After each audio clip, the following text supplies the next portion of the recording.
Before we get started, I have a quick favor. I've been self-funding the Finding Genius podcast for 5 years now. I've done over 3,000 episodes. And as you can see on YouTube, we're up over 1 million views on the channel, which is fantastic. The next thing I really want to push on is to get up to 10,000 subscribers. Because once we do, we'll be able to put a donate button and we'll be able to solicit donations to help keep the podcast running and to also get the Finding Genius Foundation moving along. We have a big project studying anxiety, depression, and PTSD and working on a product to help people overcome these problems because I've seen them explode recently after the last 2 years of the whole virus situation. So if you would, please subscribe to the podcast. That would help us tremendously. Give us a thumbs up and check in the description for Buy Me a Coffee. It's about $5. If you could buy me a coffee, I'd really appreciate it. It would help keep the channel going, and I love coffee. Thank you. After I had my first baby, I did go back to work for a year after that, and that was very difficult. And I was a breastfeeding mom myself, and I figured as a nurse and as a lactation counselor, I would know what I was doing, but it was very difficult. What we're seeing now is a really high influx of breast pumps in mothers' hands and this kind of urge or desire to use them. But lactation consultants are not really trained on how to help a mother pumping. In an ideal world, could just stay home for an extended maternity leave and just breastfeed their babies and never have to pump. I mean, that would be a perfect world. And I think a discussion on the maternity leave in the US is a whole nother episode. Forget frequently asked questions. Common sense, common knowledge, or Google. How about advice from a real genius? 95% of people in any profession are good enough to be qualified and licensed. 5% go above and beyond. They become very good at what they do, but only 0.1% are real geniuses. Richard Jacobs has made it his life's mission to find them for you. He hunts down and interviews geniuses in every field: sleep science, cancer, stem cells, ketogenic diets, and more. Here come the geniuses. This is the Finding Genius Podcast with Richard Jacobs. Hello, this is Richard Jacobs with the Finding Genius Podcast. My guest today is Allison Tolman. She's a nurse, a lactation consultant, and a breast pump expert. She owns New Little Life, which focuses on combining breastfeeding and pumping, especially for working mothers. And she has a very successful YouTube channel that shows objective data and information on the market of breast pumps and all the nuances surrounding them. So, Allison, thanks for coming. Hey, it's good to be here, Richard. Thanks for having me. Yeah, tell me a bit about your background. How did you get involved in this aspect of mothering? Yeah, good question. So I started my career as a nurse, as an LPN, and I worked in an OBGYN office. My favorite part of nursing really was the educational part, and I quickly became a lactation counselor and assisted with all the lactation there. So I knew that that was going to be a long-term goal for me. After I had my first baby, I did go back to work for a year after that, and that was very difficult. And I was a breastfeeding mom myself, and I figured as a nurse and as a lactation counselor, I would know what I was doing. But it was very difficult once I dove into the world of pumping, and I realized that there just was no information out there. I had no one to talk to. I had no idea what I was doing. I didn't quite hit my goals like I would like them, but I did the best I could. For me, it was a little discouraging. So as soon as I was able to get my big certification as an IBCLC, which is an internationally board certified lactation consultant, I immediately jumped right back into the world of pumps and pumping and started a YouTube channel really focused on breast pumps and helping those combining breastfeeding and pumping, because it's quite a different world than if you're doing either of those exclusively. So that's kind of how I ended up where I am today. Yeah, when I picture a lactation consultant, and obviously I'm no expert, I just feel like they help with the breastfeeding part of the equation, but the pump part, I don't know, I've never personally encountered it. And my wife breastfed. I had 3 kids. She was able to do so. And I think she tried pumping a few times, etc. But again, lactation consultants, do they focus on just helping women to breastfeed, or do they actually work with pumps and things like that? Or are you an unusual consultant in that you do? That's a really, really good question, Richard. So as a lactation consultant, we get almost zero training in pumping. So we really are the experts in breastfeeding. When other healthcare providers or moms are, having these difficult scenarios regarding breastfeeding, this is where we're the experts in that. So having said that, not a lot of lactation consultants have experience or knowledge around pumping. And it's not their fault. They're not trained in this. And the problem that we're seeing right now is actually that as part of the, part of the Obamacare acts and things that were instituted a few years ago, mothers are getting breast pumps for free through their insurance, almost everybody. So what we're seeing now is a really high influx of breast pumps in mothers' hands, in breastfeeding mothers' hands, and this kind of urge or desire to use them. But lactation consultants are not really trained on how to help a mother pumping. So what I encounter often is people will come to me having seen lactation consultants before and said that they were wonderful help with breastfeeding. When it came to pumping, they really didn't know a lot. And again, it's not their fault, but that is just kind of where we're at. So we're in kind of a really weird little moment where almost every mother has a breast pump, but also the professionals who are in charge of lactating breasts just are not trained to help them manage that. So that's kind of where I've jumped in and kind of came up with some of my own solutions to both help mothers and professionals when I can to bridge this gap. Okay. So do most women produce, an overabundance of milk and they can pump and feed and it's no problem? Or is it an either or that creates problems? Oh, that's also a good question. So what I am seeing is since most breastfeeding mothers have breast pumps, they are tending to use them, right? Like who wouldn't? And we are seeing more and more cases of oversupply where a mother has been breastfeeding and pumping, and now she's created this demand for more milk and her body has responded with the supply. And you might think oversupply, that's a great thing. I never have to worry about my baby being hungry or I'll always have milk.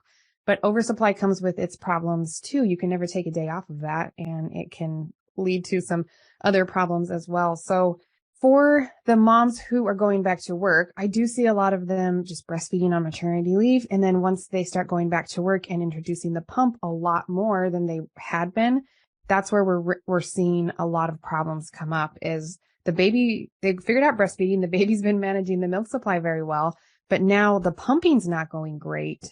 And so we're just causing problems with the whole dyad. I don't know. There's just a lot of problems that we're kind of seeing with this surge of breast pumps in the space. It sounds silly, but the supply of breast milk, all of a sudden I started thinking about inflation, and there's too much supply and the Fed would raise interest rates to slow the production of breast milk. But I know it's ridiculous. But that's a very good analogy though. Yeah. Yeah.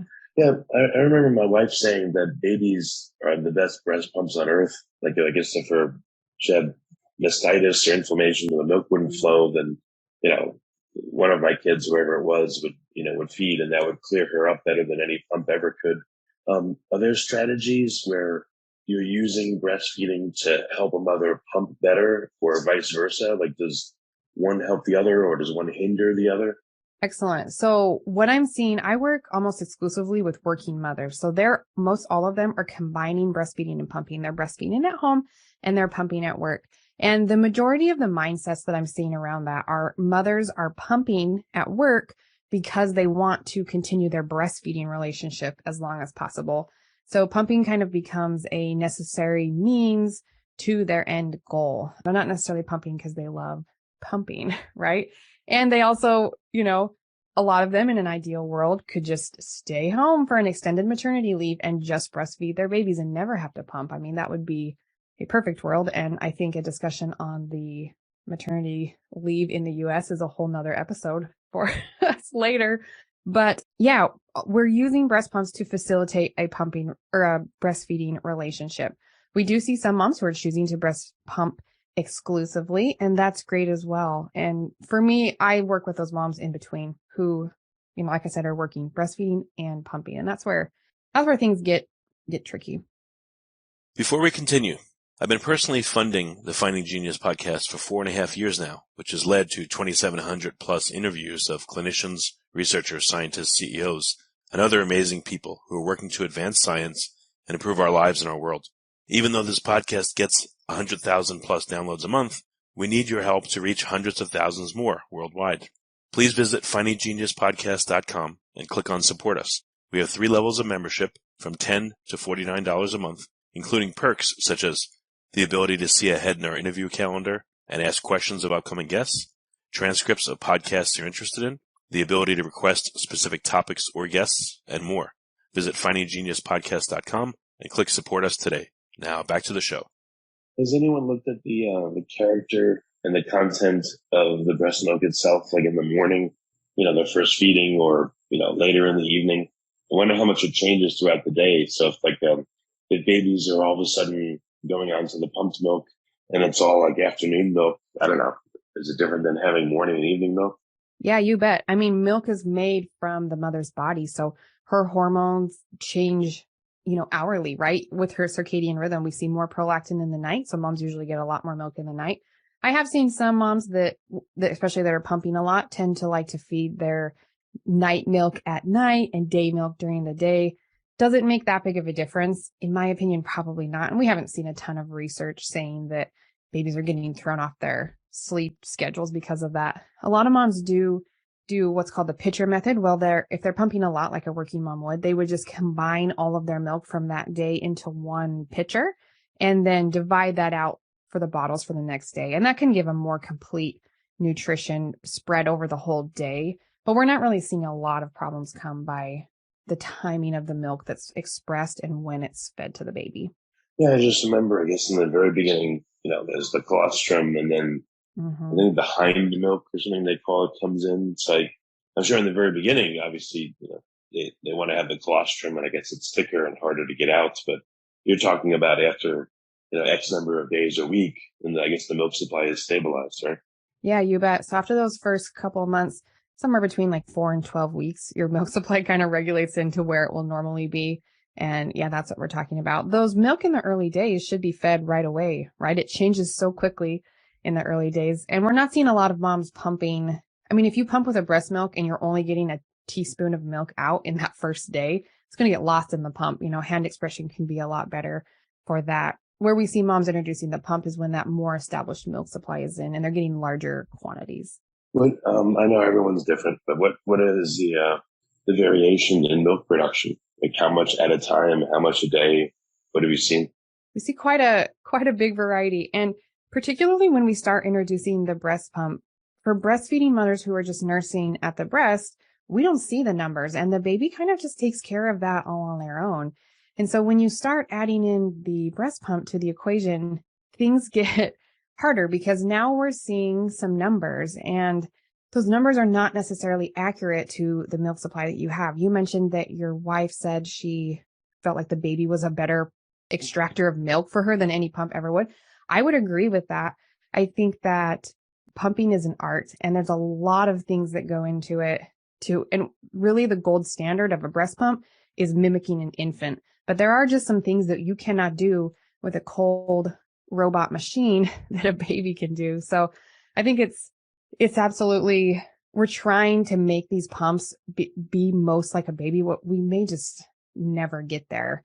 And what I'm seeing is this market is so saturated with breast pumps. And that's kind of where I ended up starting my YouTube channel, was because mothers were so overwhelmed about which pump do I choose? Which pump is best for me? What's going to help me get the most milk out in my supply? And what about wearable pumps versus the old ones? And it just was really overwhelming. And again, there's no one in this space who's an expert on this. So I do think we'll see that come, especially because I don't think breast pumps are going anywhere, nor is the production of them slowing down. So I think we'll be seeing more innovation and tech and stuff, which is cool. I like to see that as well.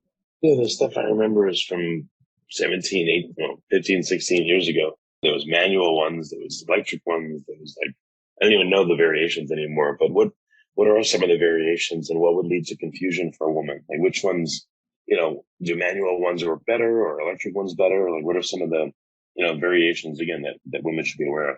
So there is an alarmingly large amount of breast pumps on the market now. So, I mean, there's hundreds. It's crazy. When I went back to work 8 years ago, I knew of one. I mean, there's been a couple of companies that have been around for, 30 years. And those are the big names that we see a lot. And even 8 years ago, that I had one from one of the biggest companies because that's all there was. Within the last 4 to 5 years, we have seen an explosion breast pumps in the market.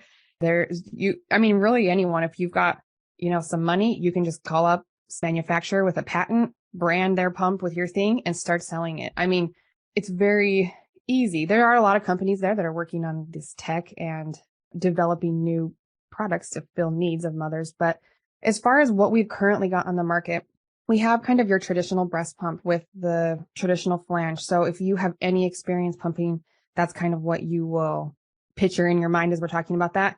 They're almost all double electric breast pumps, meaning that you can pump both sides at the same time with an electric motor. We do have manual pumps, which is a hand pump, and it's just like it sounds. You manually do it with your hand. So you're squeezing manually. There's no electric. You can really only do one side unless you're, multi-talented and can do it with both hands. Then we also have portable pumps. These are usually very small. Moms can use them with the regular phalanges or with maybe a cup that goes right in the bra. That makes them more mobile. They're smaller. They do have a little bit less longevity in their motor life because they have smaller motors. And then one of the most popular areas of breast pumps that I get the most questions on are wearable pumps. And these are breast pumps that have the motor and the milk collection device all in one. So you can stick that right in your bra and you don't have any tubes. You don't have a motor coming off. It's right in there. That's the motor. It's also collecting the milk. They do kind of have a reputation for not being as effective as a traditional pump. And in my opinion, that may be true. But we are seeing so many more moms that need to be mobile, that need to have their hands free. Maybe they have other little ones. Maybe they're a working mom. I've worked with a few surgeons before who just cannot step away and pump while they're at work. But if you're skipping pumping sessions, your milk supply will suffer. So sometimes we opt for maybe a slightly less effective pump because of the conveniences and pros that it offers, which kind of outweigh the downsides, if that makes sense. So that's kind of a brief overview. Well, I guess there's a whole other category of hospital pumps. These are big, large pumps that are used in the hospitals for multi-users. They're going 8 hours a day. Every mom in the hospital that needs it is using it. So it's kind of its category as well. Okay. I guess I was going to joke, are there any ones that have like an app attached to it with sensors that let you know the milk production and can change the suction strength and rate and all that stuff? There's quite a few. And I think that's, I've talked to a few companies kind of as an expert consultant before as well. And one of their questions is like, should we include an app? Are moms actually using this? And I think we're seeing more and more tech get into the breastfeeding and breast pumping space, which I think is a good and bad thing. It doesn't always work well when you're tracking something like milk output. I know some of the wearable pumps, you can get on your app, you can adjust the settings right from your phone, which is cool. They do track how much milk is being expressed. They're not always accurate, but they do kind of help you track the output and things like that. There are just some really interesting pumps. I think apps, those have been around for a few years, but the Bluetooth capability, some of those more advanced pumps do have those, and it's kind of cool.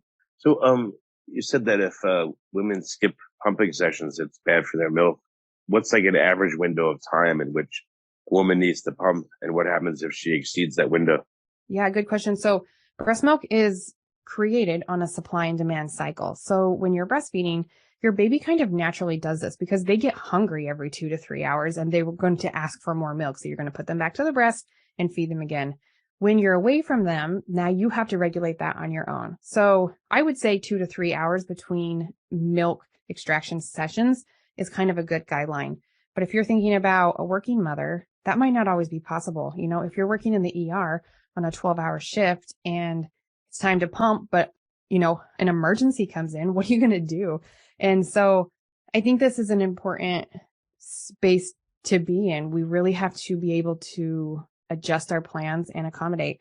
For a mom like that, I would say get it in when you can and maybe do a makeup session later if you can, squeeze them closer together. If you continue to skip sessions and you continue to not be consistent on your schedule, you will not continue to create the milk because your body thinks that it's doing what it's supposed to. You're asking for less, so it creates less. Women are not lactating forever. So your body expects you at some point to not need any more milk, right? When your baby is not needing that. So if you're telling your body that too early, that's where we do see some problems with moms struggling with low milk supply. Yeah, I just had an idea. My wife said that sometimes in public, if a baby would cry and it was hungry, that she would start to produce right there. You bet. It was crazy. So I wonder if, has anyone tried to record the sounds of hungry babies crying, for moms that it's hard for them to get started, and maybe they play that and listen to it and it actually helps them get going? That is an excellent tip for helping to get that letdown, especially in a place that you're uncomfortable with, like maybe a workplace or in public. I know a lot of moms will take photos and videos of their babies feeding at the breast and watch those toward the beginning of their pumping session, just to help, for one, relax your mind, and then two, to stimulate those hormones. Your milk supply and production is all based around hormones. So what your wife was experiencing was a surge in oxytocin. She heard a baby cry and her oxytocin surge. That's a normal response to an infant in distress. And so what that did is that told her breasts, okay, time to contract and get that milk out. So she had a letdown. She already had milk in there. That oxytocin triggered all of those globules to contract and send the milk out for the baby, right? So that's actually a great conclusion that you made, and an excellent tip that I give out often. Oh, well, it was her conclusion, not mine. Yeah. Way to give her the credit. I appreciate it. Yeah. So what are some of the issues that women have with pumps and with breastfeeding in general that, they can listen to this podcast and at least start to get some ideas on what to do, or, what questions should they bring to a lactation consultant? Yeah. So if you are needing some help with pumping, and I would ask your lactation consultant straight up, do you have experience helping moms pump? And if they say no, then don't be afraid to ask around for some other resources. I think COVID really opened the world to online resources. Lactation consultants had to switch their practices to virtual when COVID hit, because they couldn't be going in with these brand new babies at high risk for infection. So I think there are way more resources available now, especially online, to getting the specific information that you want. Right. Well, what are, so over time or over the years, what are some of the common difficulties that women have had you've helped them with in terms of pumping? Like when it quote unquote doesn't work, what does that mean? Like they get nothing out, or it hurts and they hate doing it, or they get blisters, or, what happens? The most common complaint about pumping that I get is that I have low milk supply. I'm not making enough milk. And this is one of those things that we have to dive into a little bit further, because in my experience, if your baby's breastfeeding fine, your milk supply is fine. So something else is going on here. Most often it's that we are not pumping efficiently. So the milk is actually there. We're just not getting it out as efficiently as we need to. So it looks like low supply. It looks like you don't have enough, but we're just not getting out what's actually available. Sometimes it's reframing the expectations. What is actually normal? I think we see, especially when we're on social media, we follow other moms, we follow these accounts, and you see these freezer stashes and these big bottles of pumped milk. And that's not always realistic, especially for someone who is combining feeding methods. And so I think just kind of adjusting expectations even as to what is actually normal. What should I expect? And if I am getting less than normal, why? There are so many reasons. Maybe your baby's being overfed at daycare. You actually are pumping enough. They're just feeding your baby too much. Maybe it is actually a low supply problem and your baby is not gaining weight well either. And that's something that you would need to work on in conjunction with your baby's healthcare provider, So what I'm seeing is moms usually come to my channel and to me looking for a quick answer. Which breast pump should I choose? Or I have low milk supply. What do I do? And in my experience, it's just a lot more involved in that. Breast pumps are all different. And this is a good thing. Babies are different, right? So if you have a fast eater, you may want a breast pump that also has fast cycles and just performs quickly. If you have a slow and cuddly, sweet, soft sucking baby, you're going to want a pump that probably mimics that. So I'm glad there's a variety, but it is difficult for mothers to choose one. And I get it. That's part of the reason I also worked with an engineer to develop a device where I could test breast pumps and get some objective data, because moms were coming to me saying, which pump should I get? This one, other people say this one feels different than this one. I don't know what that means. And this is a hard thing to do. It's like trying to explain to someone how to balance on a bicycle and ride a bicycle before they've ever even touched a bicycle or tried it, and how do you explain what a breast pump feels like, or explain a difference between these two pumps that look identical, but that function very differently? So that's kind of been my goal and mission, is to gather some objective data so that we can show you a graph. We can show you some numbers and kind of explain the differences and help them make a choice that's most appropriate for them. Yeah, I remember observing, like, sometimes, one of the kids would go, suck, suck, suck, stop, or pause. Suck, suck, suck, pause. They wouldn't just, it's not like a rhythmic, continual sucking. It looked like at certain points it would, but, it seems like babies, again, they take breaks, they hang out for seconds, and as they fall asleep while they do it. Has anyone made a pump profile where the suction starts low and gets stronger, or it goes and stops, it goes and stops, and trying to mimic actually how babies might nurse? This is one of the things that has surprised me the most in testing and gathering data from, I think I have tested over 50, I think close to 60 breast pumps at this point. And looking at their graphs and their data, I'm realizing that there are not very many that are the same. I guess I kind of just expect them to be like up, down, like pull, stop, but there is such a variety of suction patterns, just like you described with your baby. And again, I think the goal creating breast pumps is to mimic the baby, which is the gold standard. And biology has created babies to be able to get milk from their mothers to sustain their life, right? We're trying to mimic that in a machine. And I think you can make the same comparison with formula.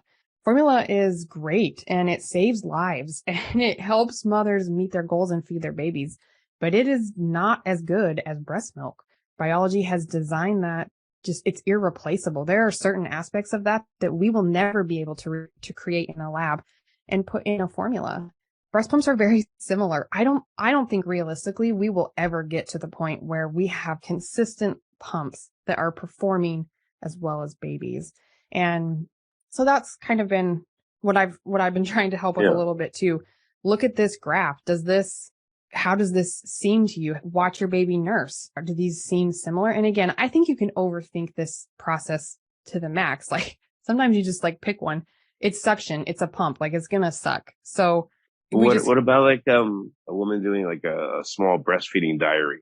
Like, I don't know. I don't never asked. Like, can a woman tell? Oh, they're sucking harder, or can they tell what the pattern is? Like, what if they did like a breastfeeding diary and they saw the variation in the way their baby does it, and then they were able to seek out pump settings that emulate that? I think that's a good thought. And to be honest, some women will come to me saying, I need a pump with really strong suction, because I think they can tell my baby sucks strong and hard, and that's how I want it.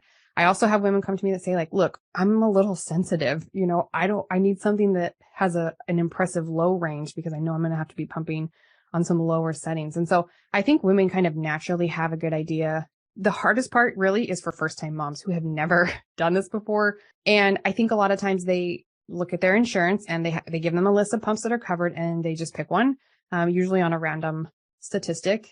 And unless they found my channel, then they dive into that rabbit hole.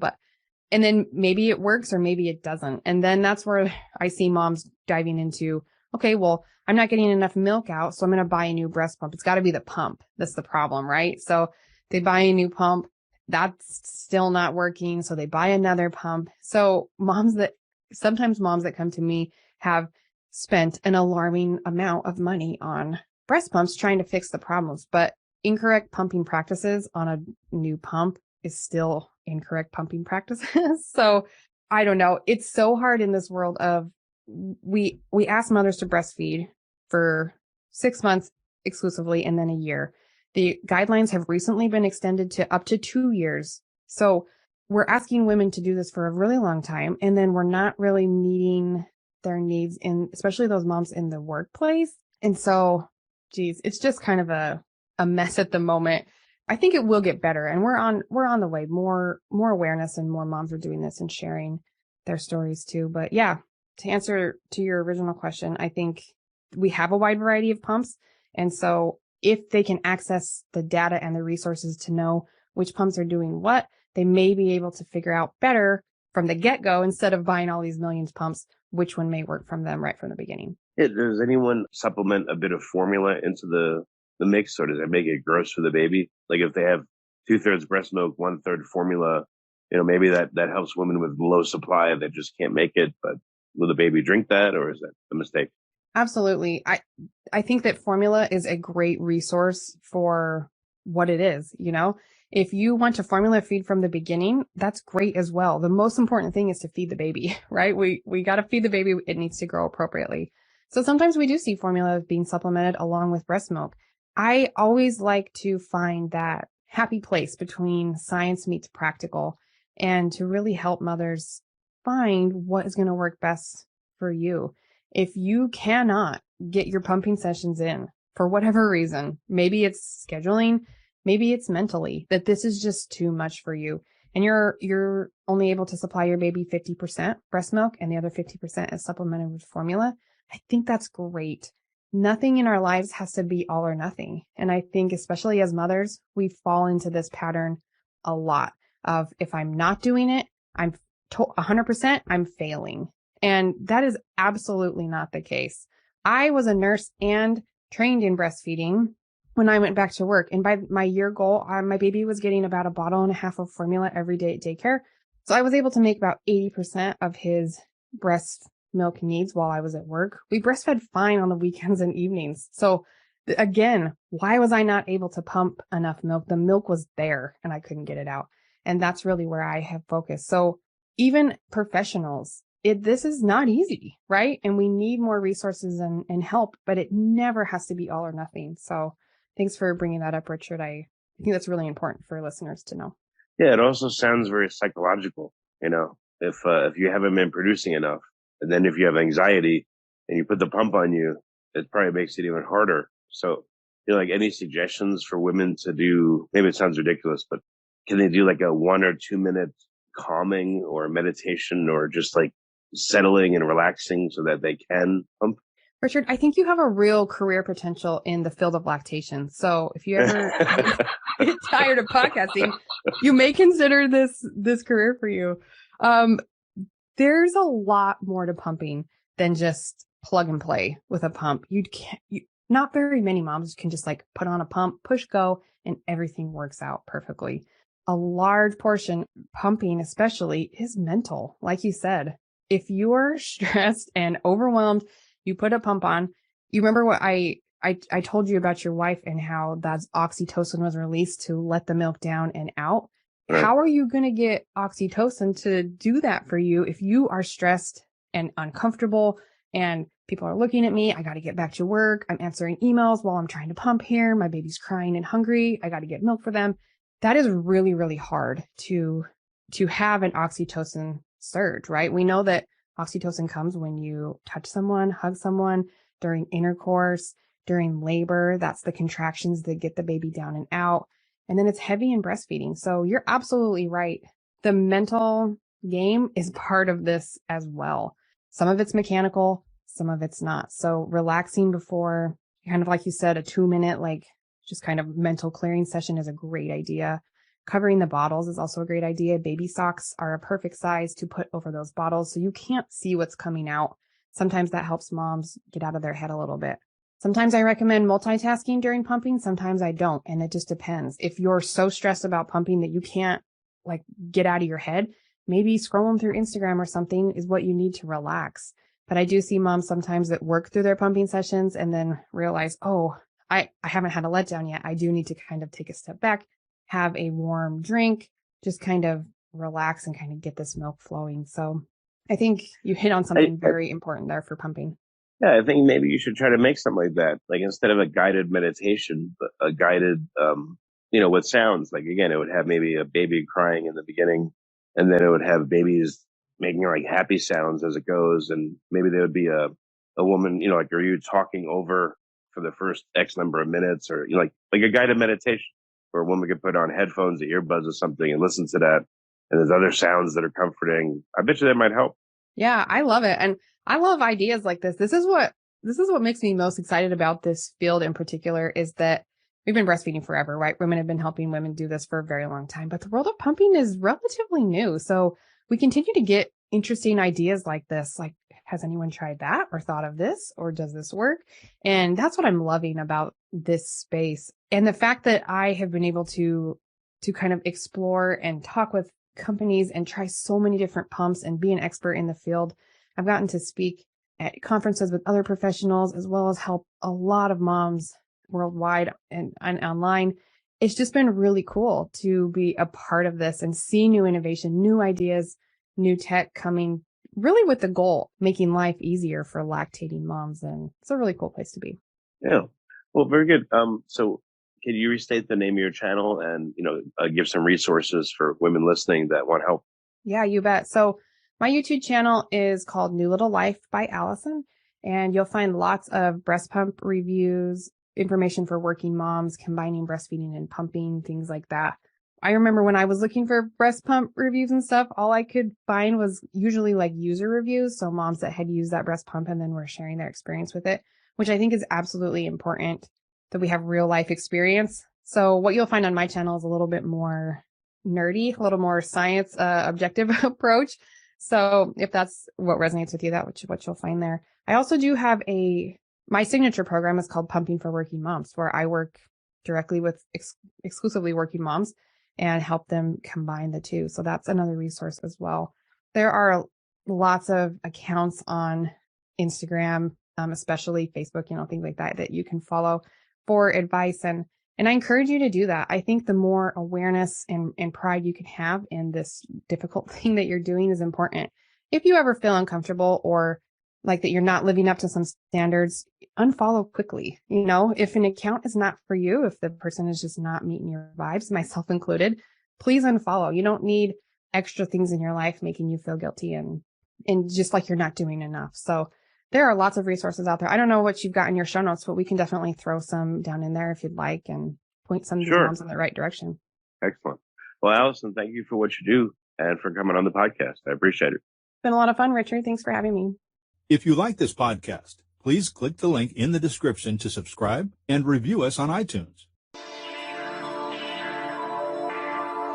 You've been listening to the Finding Genius podcast with Richard Jacobs. If you like what you hear, be sure to review and subscribe to the Finding Genius podcast on iTunes or wherever you listen to podcasts. And want to be smarter than everybody else? Become a premium member at findinggeniuspodcast.com. This podcast is for information only. No advice of any kind is being given. Any action you take or don't take as a result of listening is your sole responsibility. Consult professionals when advice is needed.